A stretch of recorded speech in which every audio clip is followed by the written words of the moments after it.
Hi everyone, good morning. Welcome to my blog, and this is DJ Alvin.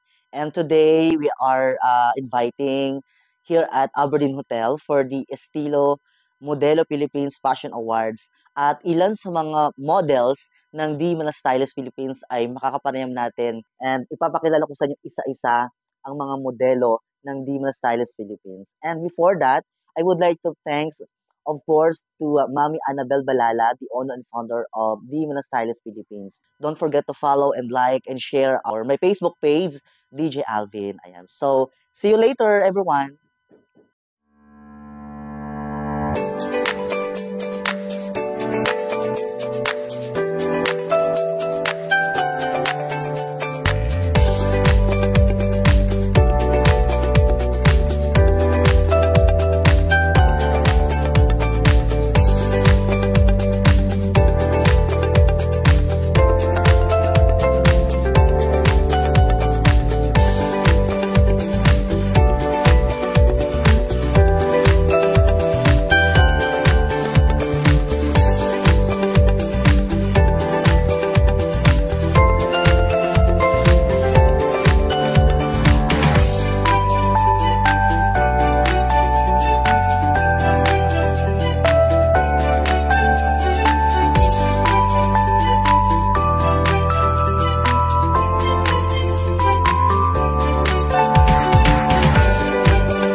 Okay, magandang araw sa inyo lahat, and welcome to my vlog, and this is DJ Alvin, ang makakasama nyo ngayong araw.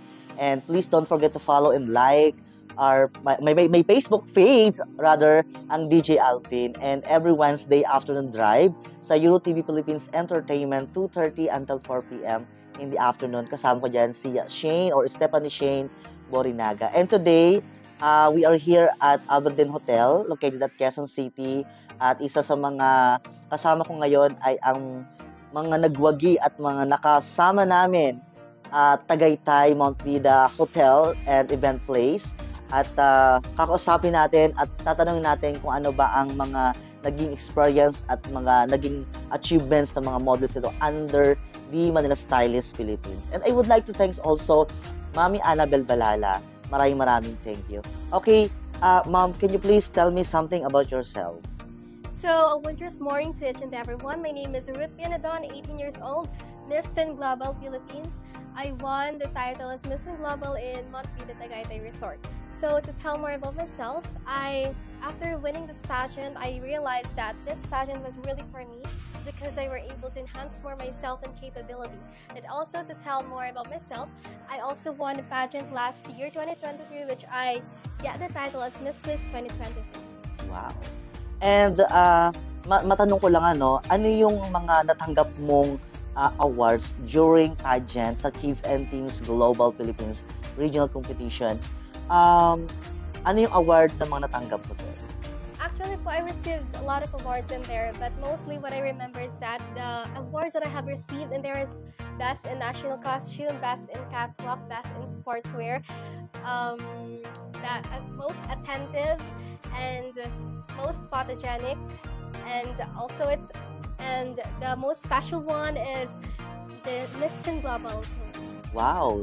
And eto naman sa araw na ito is paano mo naman pinaghandaan yung pinaka-importanting araw today na kung saan nandito yung mga Estilo Modelo Philippines Fashion Awards. Paano mo siya pinaghandaan?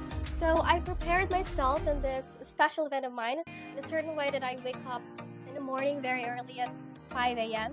And after that, I take my breakfast, and also I prepare myself to enjoy most things that will happen here in this special event that I will going through. And also during this, the things that I mostly looking forward to is to prepare myself in a certain way that I will boost more my confidence to showcase to people how good I am and also how talented I am in terms of this kind of wondrous pageant. All right. Thank you so much and congratulations. Yes, thank you.